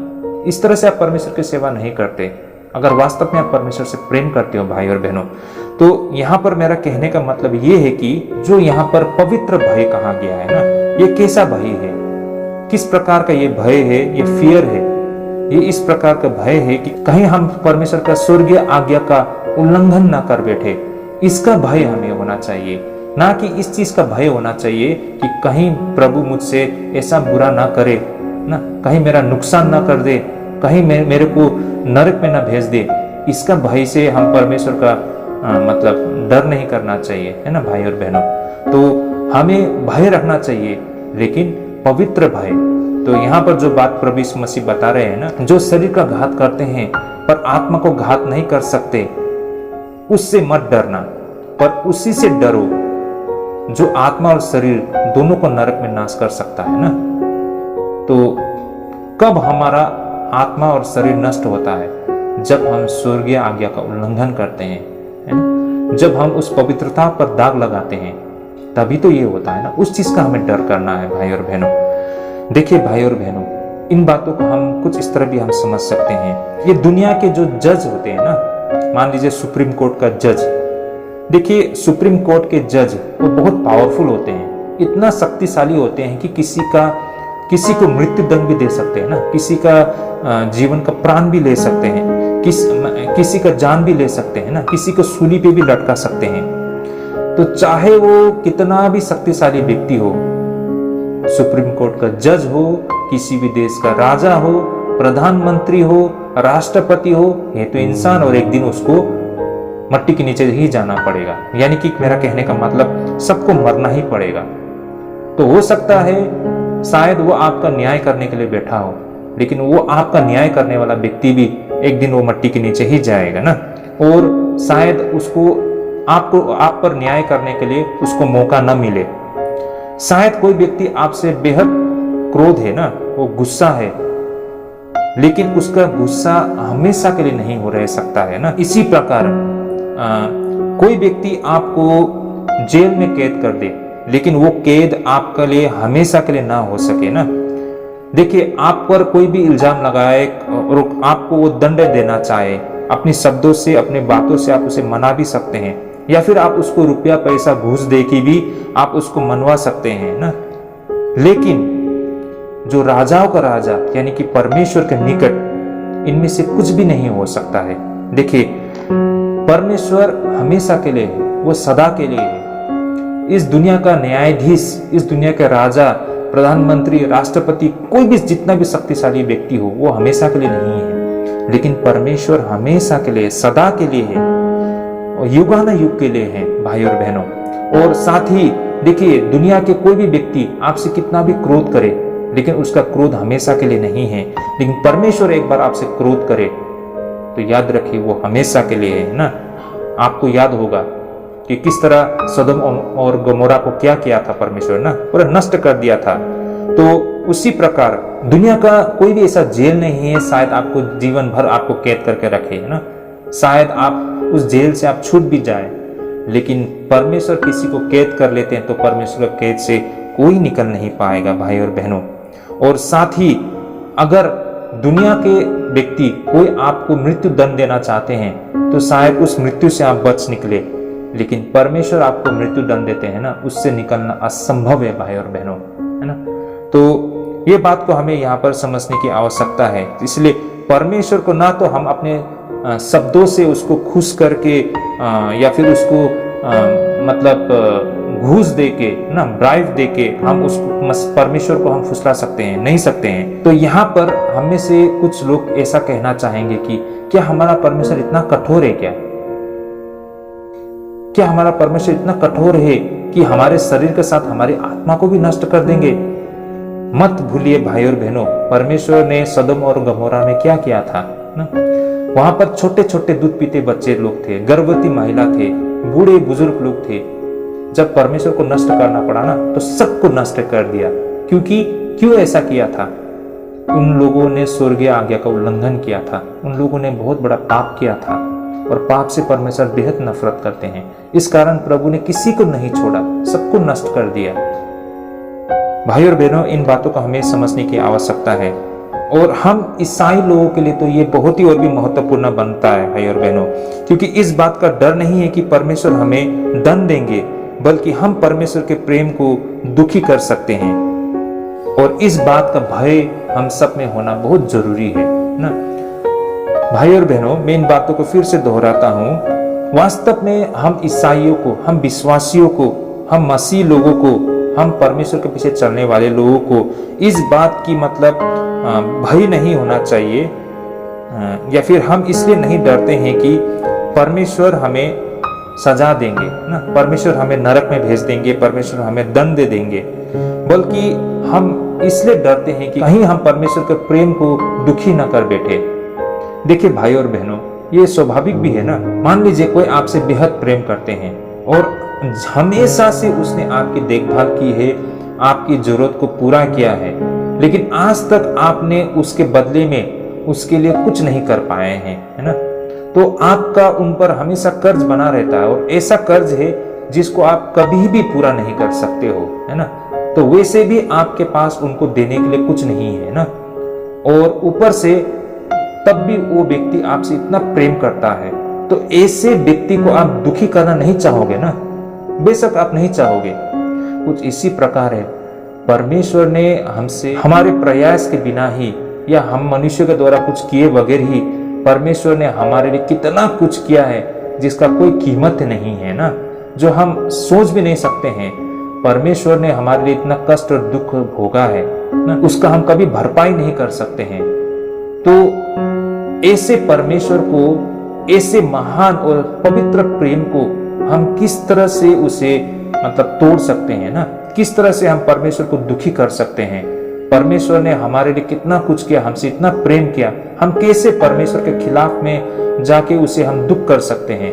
तो मसीहियों को इस बात का डर बने रहता है कि हमें डरना चाहिए कि कहीं हम मसीह को इसलिए दुख ना पहुंचा दे कि हमने स्वर्गीय आज्ञा को उल्लंघन किया है। तो इस बात की डर, इस बात की भय हम मसीह में बना रहना बहुत जरूरी है भाई और बहनों। इसके अलावा ये बात बिल्कुल सही है कि परमेश्वर प्रेम है, परमेश्वर प्रेम है, लेकिन हमें यह बात भी नहीं भूलना चाहिए कि परमेश्वर पवित्र भी है। परमेश्वर अगर प्रेम है तो परमेश्वर पवित्र भी है, तो इन बातों को हमें नहीं भूलना चाहिए। मैंने इससे पहले भी बोला ना, सिक्के के दो पहलू होते हैं, है ना। वो सिक्का तभी इसको सिक्का माना जाएगा या फिर उस सिक्के का वैल्यू होगा अगर उस सिक्के का दोनों तरफ जो उसमें होना चाहिए वो चीज है।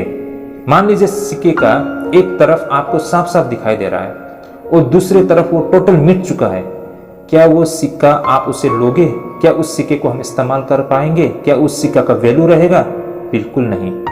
उसी प्रकार हम विश्वासी जीवन में भी मसीह को लेकर हमको ये समझ होना बहुत जरूरी है कि मसीह प्रेम है, लेकिन मसीह पवित्र भी है।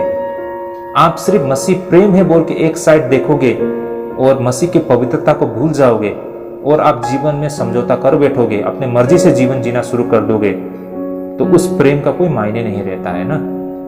तो इन बातों को भी हमें समझना है। अब इसके आगे ये पैसेज हमें ये भी बताते हैं कि मृत्यु के अलावा और ऐसा और भी कुछ है जो बहुत ही भयानक है, और वो क्या चीज है? वो है मनुष्य की निष्ठाहीनता, परमेश्वर के प्रति मनुष्य का निष्ठाहीनता। अगर कोई व्यक्ति, मान लीजिए अगर कोई व्यक्ति अपने फायदे के लिए, अपने आराम के लिए, अपनी खुशी के लिए, अपने ईमानदारी के साथ समझौता करता है, तो वो व्यक्ति ना तो खुद अपने आप को ना तो परमेश्वर को सामना कर पाएगा। अपने जरूरत के लिए, अपने फायदे के लिए, हो सकता है आज आपने समझौता कर लिया, क्या वो व्यक्ति आगे को जाके अपने आप को समझा पाएगा? अपने आप को सामना कर पाएगा? परमेश्वर से तो बहुत दूर की बात है। अगर उसमें थोड़ा भी नैतिकता हो ना, तो वो खुद को भी वो सामना नहीं कर पाएगा। जिस तरह से उसने परमेश्वर के लिए, सत्य के लिए समझौता किया है ना, उसके वजह से वो अपने आप को भी सामना नहीं कर पाएगा परमेश्वर की तो बहुत दूर की बात है। तो इसलिए भाई और बहनों, डिसलॉयल्टी ना, निष्ठाहीनता, ये बहुत ही भयानक चीज है, मृत्यु से भी भयानक चीज है। मृत्यु तो सिर्फ आपको देह को मार देगा, लेकिन ये जो निष्ठाहीनता, परमेश्वर के खिलाफ में डिसलॉयल्टी, ये तो हमें अपनी आत्मा से भी नष्ट कर देगा।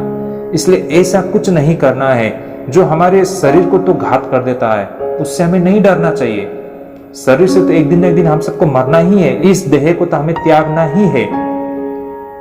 लेकिन किस चीज से हमें डरना है? जो हमारे आत्मा को भी नष्ट कर सकता है। और वो क्या चीज है? परमेश्वर का प्रति निष्ठाहीनता, डिसलॉयल्टी। जब प्रभु को हम धोखा देते हैं, जब हम समझौता करते हैं, तो ये हमारी आत्मा को भी नष्ट कर देते हैं। सिर्फ शरीर से नहीं बल्कि आत्मा और प्राण से भी हम खत्म हो जाते हैं। ये सबसे भयानक चीज है, इससे हमें डरने की आवश्यकता है भाई और बहनों।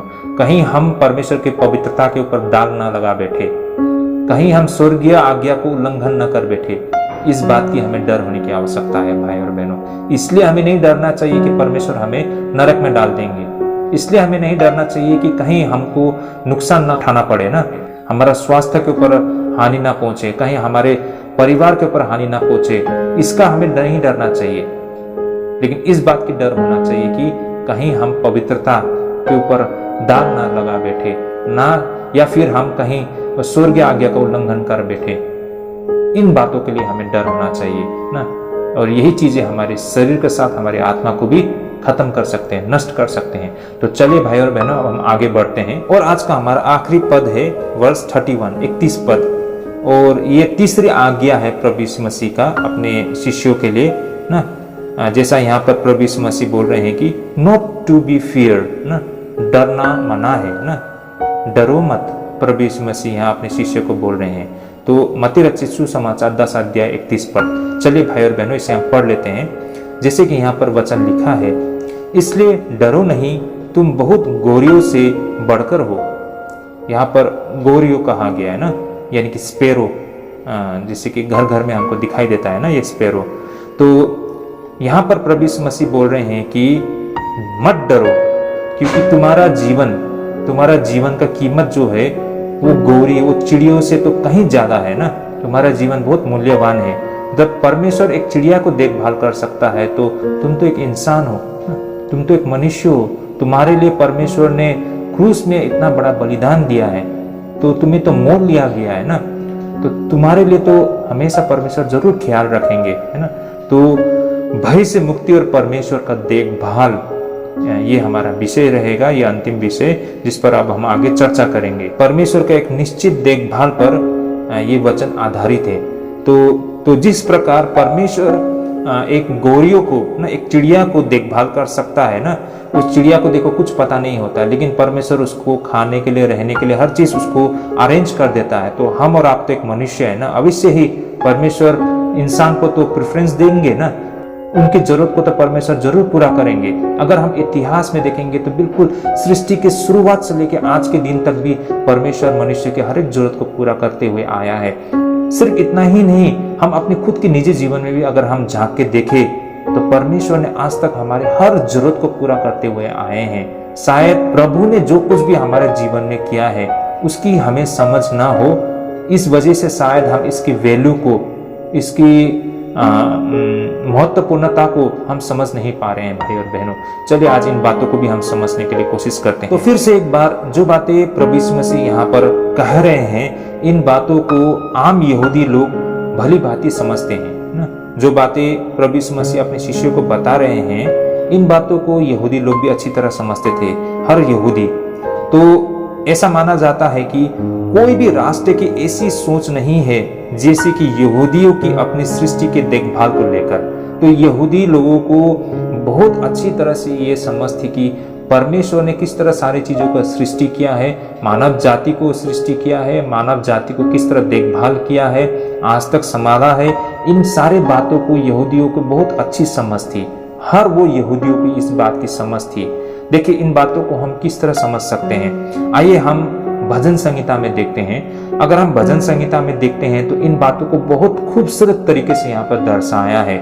आइए हम इसे देखते हैं। जैसे कि भजन संहिता 136 नंबर पे यहाँ पर बिल्कुल दर्ज किया है, बहुत ही खूबसूरत तरीके से एक कहानी को दर्शाया है। उसके शब्दों में एक कविता के रूप में यहाँ पर इन बातों को दिखाया है कि सृष्टि का परमेश्वर ना, जिन्होंने स्वर्ग और पृथ्वी को बनाया और सूरज और तारे को बनाया। 136 नंबर 1 से 9 में हम अगर देखते हैं तो हमको दिखाई देता। आइए इन वचनों को हम पढ़ते हैं। जैसा कि यहाँ पर लिखा है, यहोवा का धन्यवाद करो क्योंकि वो भला है और उसकी करुणा सदा की है। जो ईश्वर का परमेश्वर है उसका धन्यवाद करो, उसकी करुणा सदा की है।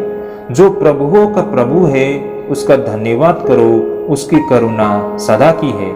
उसको छोड़कर कोई बड़े बड़े आश्चर्य क्रम नहीं करता, उसकी करुणा सदा की है। उसने अपनी बुद्धि से आकाश बनाया, उसकी करुणा सदा की है। उसने पृथ्वी को जल के ऊपर फैलाया है, उसकी करुणा सदा की है। उसने बड़ी बड़ी ज्योतियां बनाई, उसकी करुणा सदा की है। दिन पर प्रभुता करने के लिए सूर्य को बनाया, उसकी करुणा सदा की है। और रात पर प्रभुता करने के लिए चंद्रमा और तारागण को बनाया, उसकी करुणा सदा की है। भजन संहिता 136 नंबर 1 से लेके 9 तक। आमेन। तो भाई और बहनों, यहाँ पर इन वचनों में हम देख सकते हैं कितनी खूबसूरत तरीके से यहाँ पर दर्शाया है कि हमारे सृष्टिकर्ता परमेश्वर ने किस तरह स्वर्ग और पृथ्वी को बनाया ना, किस तरह से सूरज और चांद को बनाया और तारागण को बनाया ना। ये किसके लिए बनाया? आप और हमारी जरूरत को पूरा करने के लिए ही बनाया है। और आगे हम देखते हैं तो हमको यहाँ पर दिखाई देता है कि परमेश्वर जो इतिहास में पिछले दिनों में परमेश्वर ने जिस तरह कार्य किया है, वहां पर हम देख सकते हैं कि किस तरह से परमेश्वर ने इजरायलियों को मिस्र देश से निकाला, उनकी ओर से होते हुए उनको संभाल के वहां से निकाला। इन सारे बातों का भी यहाँ पर दर्ज किया गया है। आइए इसे भी हम देखते हैं। भजन संहिता 136 नंबर 11 से लेके 24 तक में तो जिस तरह यहाँ पर लिखा है, आइए इन वचनों को हम पहले पढ़ लेते हैं। जैसा यहाँ लिखा है, और उनके बीच से इजरायलियों को निकाला, उसकी करुणा सदा की है। बलवंत हाथ और बढ़ाई हुई भुजा से निकाल लाया, उसकी करुणा सदा की है। उसने लाल समुद्र को खंड खंड कर दिया, उसकी करुणा सदा की है। और इज़राइल को उसके बीच से पार कर दिया, उसकी करुणा सदा की है। और फिरौन को सेना समेत लाल समुद्र में डाल दिया, उसकी करुणा सदा की है। वो अपनी प्रजा को जंगल में ले चला, उसकी करुणा सदा की है। उसने बड़े बड़े राजा मारे, उसकी करुणा सदा की है। उसने प्रतापी राजाओं को भी मारा, उसकी करुणा सदा की है। एमोरियों के राजा सिहोन को उसकी करुणा सदा की है। और बासान के राजा ओग को घात किया, उसकी करुणा सदा की है। और उनके देश को भाग होने के लिए उसकी करुणा सदा की है। अपने दास इजरायलियों के भाग होने के लिए दे दिया, उसकी करुणा सदा की है। उसने हमारी दुर्दशा में हमारी सुधि ली, उसकी करुणा सदा की है। और हमको द्रोहियों से छुड़ाया है, उसकी करुणा सदा की है। भजन संहिता 136 नंबर 11 से 24।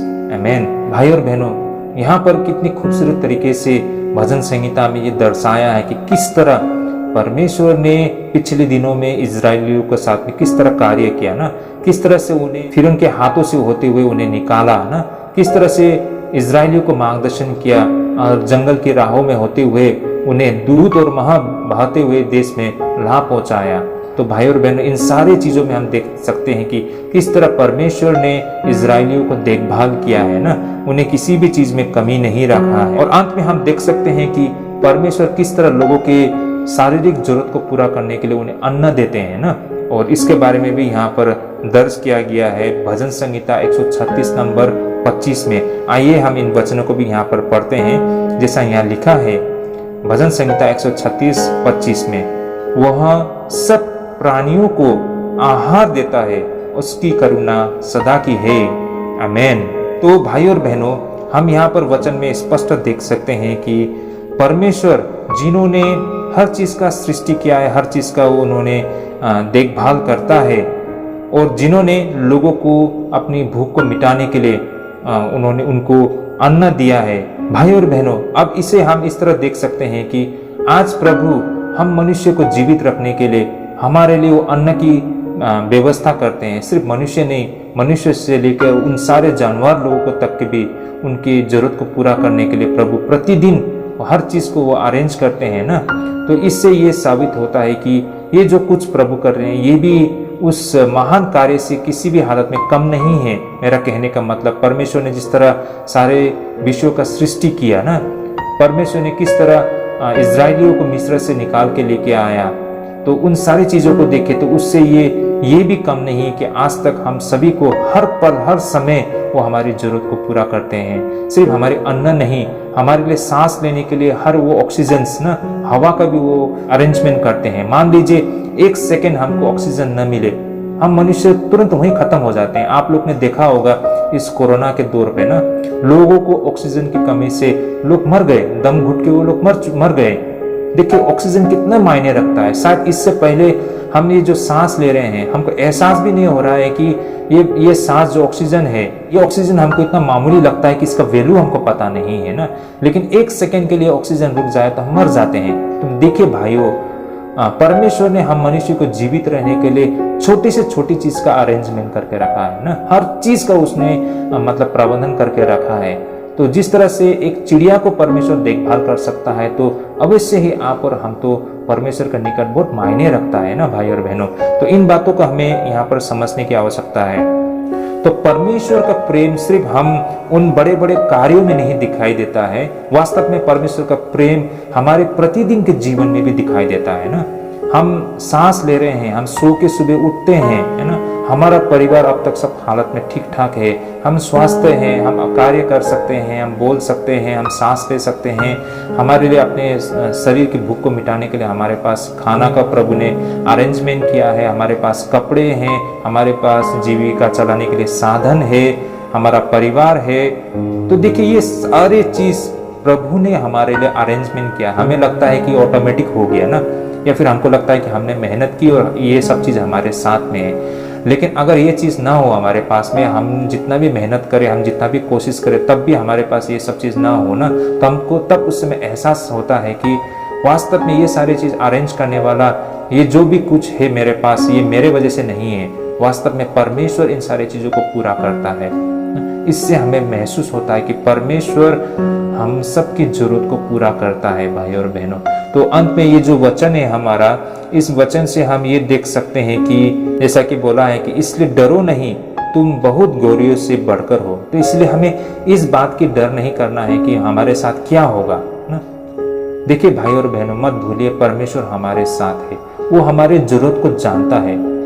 हमें कब बोलना है, क्या बोलना है, इसकी हमें चिंता करने की आवश्यकता नहीं है। उस समय परमेश्वर हमें अगुवाई करेंगे, हमें क्या बोलना है, सत्य को किस तरह रखना है, पवित्र आत्मा हमें मार्गदर्शन करेंगे ना। हम क्या खाएंगे पिएंगे इसकी चिंता नहीं करना है, परमेश्वर हमारी जरूरत को पूरा करेगा।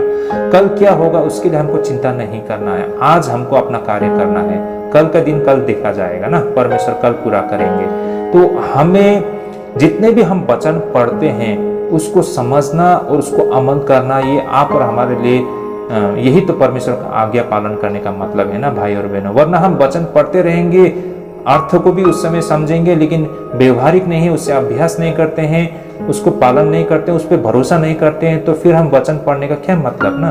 तब तो कभी भी हम प्रभु के कार्य का अनुभव नहीं कर पाएंगे। इसलिए भाई और बहनों, हमें चिंता करने की जरूरत नहीं। जैसा आज के हमारे बाइबल अध्ययन से भी हमको पता चलता है ना, हमें डरना नहीं चाहिए। हमारे साथ बहुत कुछ होगा ना, उन सारे चीजों के लिए हमें कीमत भी अदा करना पड़ता है। तो ये सारे बातें हमको यहाँ पर समझ में आता है हमारे आज के बाइबल अध्ययन से। तो परमेश्वर का जो चेले, यहाँ पर जो मसीह के चेले के जो साहस होता है ना, उसके जो हिम्मत है, जो करेजेस है, वो उसके विश्वासमत्ता पर दिखाई देता है ना। वो कितना मतलब स्थिर है, वहां से हमको पता चलता है कि वो कितना हिम्मत वाला है ना, कितना साहसी है और कितना वो कीमत अदा करने के लिए वो तैयार है। तो चाहे उसके साथ कुछ भी हो जाए ना, वो परमेश्वर का प्रेम से वो दूर नहीं रह सकता है या दूर नहीं जा सकता है ना। उसे ये पता है कि उसका जीवन परमेश्वर के हाथों में है ना। ये चीज आप और हमको भी एहसास होना बहुत जरूरी है। हमारा जीवन परमेश्वर का हाथ में है ना। जब तक परमेश्वर अपने हाथ नहीं खोलेंगे हम ठीक है। परमेश्वर अपने मुट्ठी बांधे रहे हैं तो हम सुरक्षित हैं भाई और बहनों। ये परमेश्वर पर निर्भर करता है। हम क्यों डरे कि हमको ये हो जाएगा अरे वो हो जाएगा। ये तो परमेश्वर का हाथों में है ना कि हमारे साथ ये होगा ना वो होगा ना, हमारे साथ क्या होगा ये परमेश्वर के हाथों में है। हमें इसके लिए चिंता करने की आवश्यकता नहीं है, बल्कि हमें परमेश्वर पर भरोसा रखने की आवश्यकता है। और सबसे बड़ी बात यह भी है कि परमेश्वर अपने जन को यूं ही नहीं छोड़ते हैं, यूं ही नहीं छोड़ेंगे। तो फिर क्यों हम मतलब परमेश्वर पर भरोसा नहीं करते। सिर्फ मुंह से हम बोलते हैं कि हम परमेश्वर में विश्वास करते हैं, लेकिन हम उसे व्यवहार में नहीं लाते हैं। अगर आप जिस तरह हम मुंह से बोलते हैं कि हम परमेश्वर में विश्वास रखते हैं, तो उसी प्रकार हमें परमेश्वर पर भरोसा भी रखना पड़ता है ना। तो ये बात को भी हमें यहाँ पर समझने की आवश्यकता है। इसका मतलब है कि वो हर व्यक्ति, वो हर एक परमेश्वर के जन, वो परमेश्वर का सुरक्षा के अधीन में हमेशा बना रहता है ना। और अगर हम परमेश्वर के अधीन बना रहता है, परमेश्वर हमें सुरक्षा देता है, तो हमें किससे डरना है भाई और बहनों। तो जब परमेश्वर का साथ हो तो हमें किससे डरना है। ये बातें कहकर मैं हमारे आज के बाइबल अध्ययन को यहीं पे मैं रखना चाहता हूँ भाई और बहनों। और हमारे आज के बाइबल अध्ययन से हमने कुछ मुख्य बातों को हमने समझा है, जो की पॉइंट्स, उसे भी मैं अंत में रखना चाहूंगा। ये इस प्रकार है भाई और बहनों। हर वो अकेले विश्वासियों को उसे अपने क्रूस को उठाना जरूरी है। जिस तरह मसीह ने अपने क्रूस को उठाया, उसी प्रकार हम में से हर एक वो विश्वासियों को भी अपना क्रूस उठाना है ना। और जब मसीह हमारा सेनाध्यक्ष है और वो एक सेनाध्यक्ष होते हुए वो इतना कठिन और इतना कष्ट उठा सकते हैं, तो आप और हम उसके सदस्य होके, उसके फौज होके हम कैसे हम इससे बच निकल सकते हैं ना।